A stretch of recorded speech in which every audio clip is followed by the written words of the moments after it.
she asked me one of the most offensive questions you can ask a person of color in the United States of America. That moment going social across the country. There's a lot that I've gone through to be here. Her crowning glory triggered something unexpected. You're the first military woman and Miss USA. You know, Commander, you're looking really hot today. I'm somebody that has had some serious battles in their life. There are moments where you really do have to prove yourself. I was in a very militant household. She joined the military at 17. I never wanted to compete in pageants. I noticed that there was a lady across the way staring me down. I thought she had a few screws loose. She eventually makes her way closer and closer. She just wanted to do a little bit of explaining. I was immediately offended. The two women were perfect strangers. I just was crying. This woman was very persistent. I'm like having an anxiety attack, like my knees gave out. She somehow convinced me to meet her at Starbucks the very next day. And she tells me something that changed my life forever. I was working a summer position at Target. During this shift, my life changed forever. A woman stared at me from across the way. I thought she had a few screws loose, so I tried my best to ignore her very intense stares. She eventually makes her way over to me and asks me the most offensive question you can ask a person of color. "Were you born in this country?" And I was immediately offended. And I said, "Yeah, I was born in this country." And then she says, "Do you have any kids?" I said, "No, I don't have any kids." She then asked me if I was married, and then I said, "No, ma'am, I am not married." She says, "How old are you?" I said, 19. "May I help you find something?"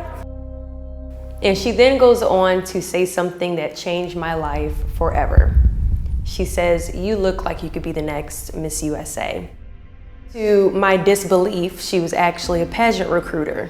And the reason why she was asking those questions is because she was curious about the qualifications that I had when it came to competing for Miss USA.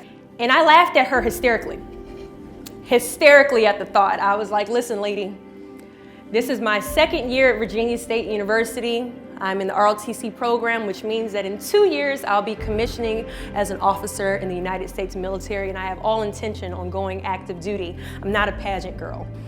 And she says, "You know what, please, please, please meet me at Starbucks tomorrow. I would love to just sit down and talk to you about it." And I must have been a pretty open-minded 19-year-old because I actually met this crazy lady at Starbucks the next day.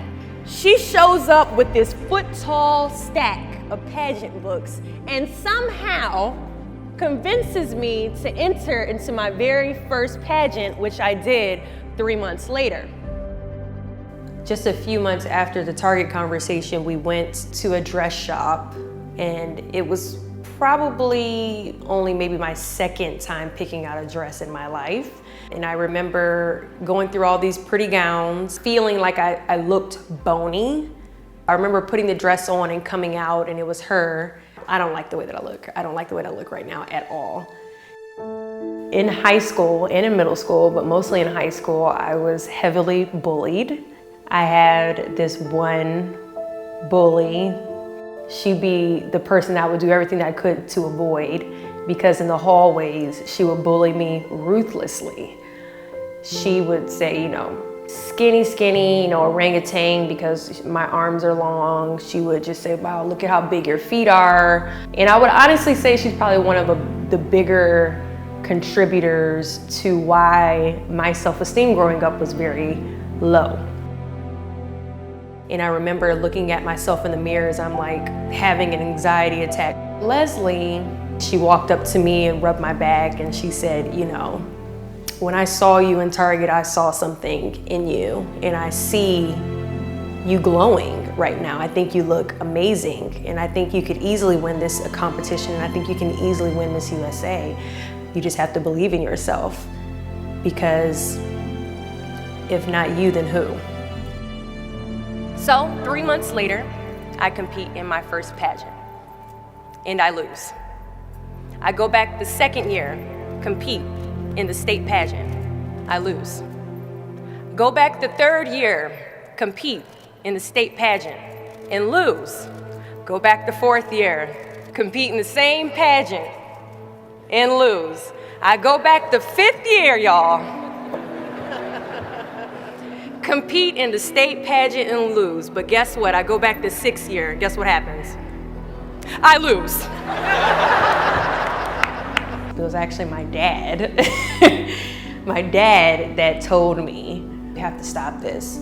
It's not that I don't think that you can. I just don't know if they will give you this crown. I was prepared to quit. I called that woman on the phone and said, you told me I could be the next Miss USA. I've been at this for 6 years and this is failing epically. She says, Deshauna, keep trying. Keep trying, I have a good feeling. I said, your good feeling is garbage. I've been at this a long time. She says, keep going. I said, okay. And I was gonna message her, telling her that I had a pageant in 2 months and that I wanted her to come, that I was competing for Miss DC USA. And when I went to her page on Facebook, there were just all these RIPs going up and down her timeline. And all the RIPs were from like 3 or 4 months prior, so I never got to say goodbye. And I didn't get to go to her funeral or anything like that. I didn't know any of her friends. When she passed away, no one told me because no one knew that we were friends. And I just felt really bad.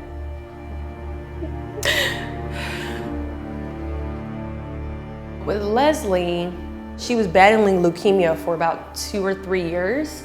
I would message her and send her the dates for my pageant, say, hey, you know, I would love for you to come out. And she'd say, I'm so sorry, I can't make it.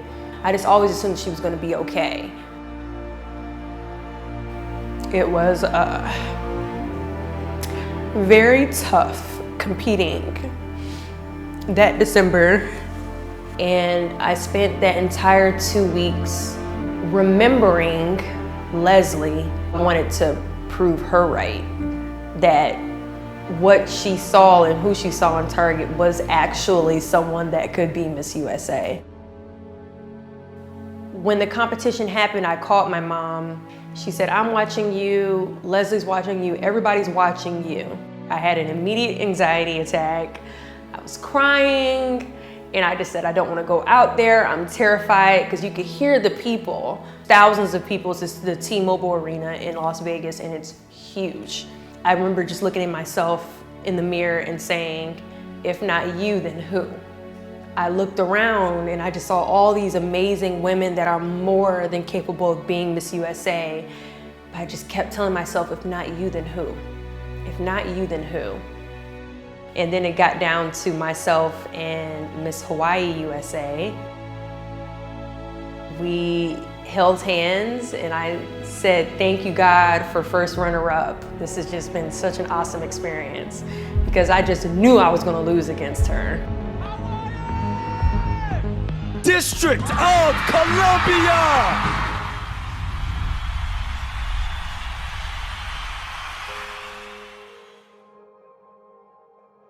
And I was shocked. And I remember looking out into the stands and seeing so many people jumping for joy, including my friends, you know, my family members that came. I wished it could have been Leslie sitting in the stands. But I could feel that in my spirit. I could feel something saying, I told you so. And I think it was her saying to me, like shining down from the heavens, you see, I told you, you could be the next Miss USA.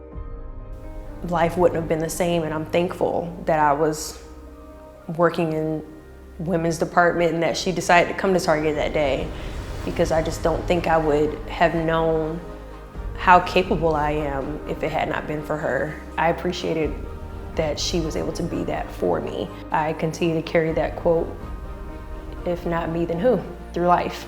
At times, our purpose drops in our laps as if the heavens threw it by accident. Do not fear failure, but please be terrified of regret. As giving up is the birth of regret.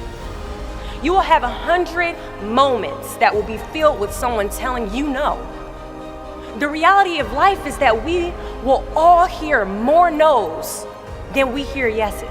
And we will fail a lot, and I mean a whole lot. But what I ask of you today is to not take no for an answer. Don't be afraid of no's. Be afraid of the possibility of a yes that you have prematurely destroyed because you decided to quit before the clock strikes 12.